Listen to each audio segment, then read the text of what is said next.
नमस्कार, मैं झांसी बोल रहा हूँ। मैं भारत के उत्तर प्रदेश राज्य का एक महत्वपूर्ण नगर हूँ और मैं तो इतना महत्वपूर्ण नहीं हूँ जितना वो नाम महत्वपूर्ण है जिसकी वजह से मुझे पूरी दुनिया में जाना जाता है। जी हाँ, मैं बात कर रहा हूँ रानी लक्ष्मीबाई की, जिन्हें झांसी की रानी कहा जाता है। मैं कितना खुशकिस्मत हूँ कि महान स्वतंत्रता सेनानी झांसी की रानी के नाम को मेरे साथ जाना जाता है। झांसी की रानी इस शब्द ने मुझे विश्व में विख्यात किया है और मुझे गौरवान्वित किया है। मैं पहुज और बेतवा नदी के बीच स्थित वीरता और साहस का प्रतीक हूँ। आज मेरे इतिहास को लोग पूरी तरह भूल चुके हैं। एक समय में बुंदेलखंड का अहम हिस्सा हुआ करता था और इसी वजह से बुंदेलों के कई रीति रिवाज और परंपराओं को आज भी मुझ में आप देख सकते हैं। मुगल और मराठाओं ने मेरी संस्कृति पर काफी प्रभाव डाला है। इन दोनों ने ही मेरे इतिहास में काफी महत्वपूर्ण भूमिकाएं निभाई हैं। मुझे गेटवे टू बुंदेलखंड के नाम से भी जाना जाता है। आबादी के लिहाज से मैं उत्तर प्रदेश राज्य का 25वां सबसे छोटा और क्षेत्रफल के हिसाब से उत्तर प्रदेश राज्य का 9वां सबसे बड़ा जिला हूँ। धार्मिक दृष्टिकोण से मुझ में 91% हिंदू, 7% मुस्लिम व अन्य धर्म के लोग बसे हैं।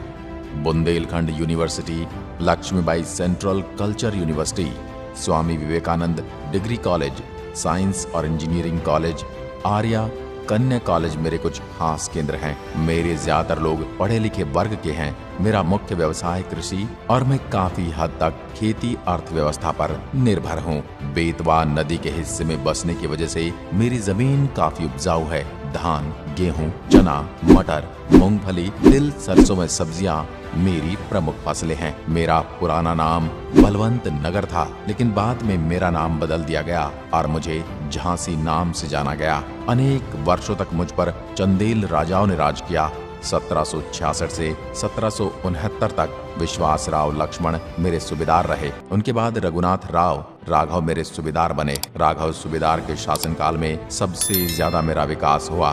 कुछ समय बाद ब्रिटिश सरकार ने गंगाधर राव को मेरा राजा बनाया। 1842 में राजा गंगाधर राव ने मणिकर्णिका से विवाह कर लिया और मणिकर्णिका को मेरी रानी बना दिया।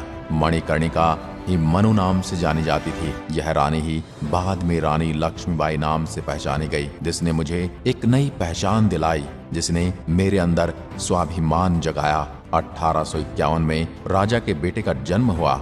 मेरा उत्तराधिकारी आ चुका था। समय बीता और 4 महीने बाद मेरे उत्तराधिकारी की मृत्यु हो गई। राजा और रानी के पुत्र की मृत्यु के बाद राजा बीमार रहने लगे और राजा की मृत्यु हो गई। अब मेरी रानी यानी कि झांसी की रानी अकेली रह गई। मेरा उत्तराधिकारी अब राजा का दत्तक पुत्र आनंद राव बना। जब राजा की मृत्यु हुई तब रानी महज 25 साल के थे। बहुत छोटी उम्र में रानी के सिर पर बहुत सारी जिम्मेदारियां आई। राजा की मृत्यु के बाद ब्रिटिश सरकार की नजरें मुझ पर पड़ी और ब्रिटिश सरकार ने अपने डॉक्ट्रिन ऑफ लैप्स की नीति के तहत मेरे उत्तराधिकारी आनंद राव को स्वीकार नहीं किया।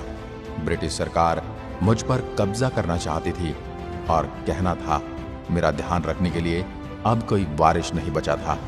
पर यह बात मेरी रानी को मंजूर नहीं थी। मेरी रानी अपनी अंतिम सांसों तक मेरे लिए अकेले ही लड़ती रही। अपनी किताबों में कविता पढ़ी होगी, खूब लड़ी मर्दानी वो तो झांसी वाली रानी थी। बुंदेले हर बोलो के मुंह हमने सुनी कहानी थी। 18 जून 1858 को झांसी को बचाते बचाते रानी बाई की भी मृत्यु हो गई। मैंने अपनी रानी को खो दिया। वो मेरे लिए सबसे दुखदाई था। मेरी रानी इतनी बहादुरी से लड़ी कि उनकी नाक पूरी तरह कट चुकी थी और वह जख्मी हो गई थी, लेकिन फिर भी उन्होंने तलवार नहीं छोड़ी और डटकर शत्रुओं का मुकाबला कर एक नया इतिहास रचा और इस राज्य और इस क्षेत्र के लोगों में एक नया स्वाभिमान जगाया। रानी की मृत्यु के बाद 1861 में मुझे ग्वालियर के राजा जियाजी राव सिंधिया के हवाले कर दिया गया और मैं ग्वालियर का हिस्सा बन गया। लेकिन 1886 में ब्रिटिश सरकार ने मुझे ग्वालियर राज्य से वापस ले लिया था। स्वतंत्र भारत में मुझे उत्तर प्रदेश का हिस्सा बनाया गया और वर्तमान समय में डिविजनल कमिश्नर का मुख्यालय मेरे यहीं पर है, जिसमें झांसी, ललितपुर और जालौन आते हैं। ये रहा मेरा अब तक का सफर।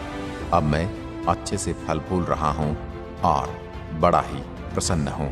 मैं उत्तर प्रदेश के 75 जिलों में से एक प्रमुख जिला भी हूँ। मेरा झांसी का किला न केवल उत्तर प्रदेश का बल्कि भारत का सबसे बेहतरीन किलों में से एक है और मुझे मेरे किले के लिए भी दुनिया भर में जाना जाता है। मेरी पहचान मेरे किले से है। मैं पूरी तरह से किले के चारों ओर बसा हुआ हूँ। 1613 में ओरछा के राजा वीर सिंह देव इस किले का निर्माण करवा कर गए थे। 15 एकड़ के विशाल क्षेत्र में फैले मेरे इस किले के निर्माण में करीब 11 साल का समय लगा था। इस किले में 22 बुर्ज हैं, जिनमें से कुछ आज भी मौजूद हैं। ये किला बंगरा पहाड़ी पर मौजूद है।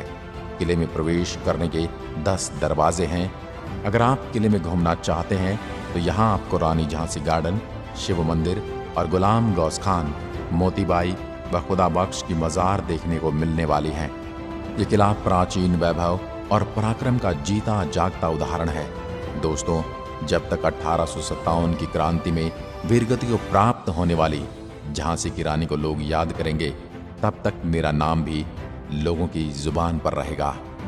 मैं अपने खूबसूरत पर्यटन स्थलों के लिए भी प्रसिद्ध हूँ और लाखों सैलानी यहाँ मेरी खूबसूरती को निहारने आते हैं। झांसी का किला, रानी महल, बुआ सागर, सखी के हनुमान मंदिर, झांसी गणेश मंदिर, हर्बल गार्डन, चतुर्भुज मंदिर, महालक्ष्मी मंदिर, झांसी म्यूजियम, ओरछा राम मंदिर, परिछा बंधा, पनारिया नाथ झरना, गढ़मऊ लेक, अतिया ताल झांसी, ओरछा चिड़ियाघर आदि मेरे प्रमुख पर्यटन स्थल हैं, जिन्हें एक बार देखने के बाद आप दोबारा मुझसे मिलना जरूर चाहेंगे।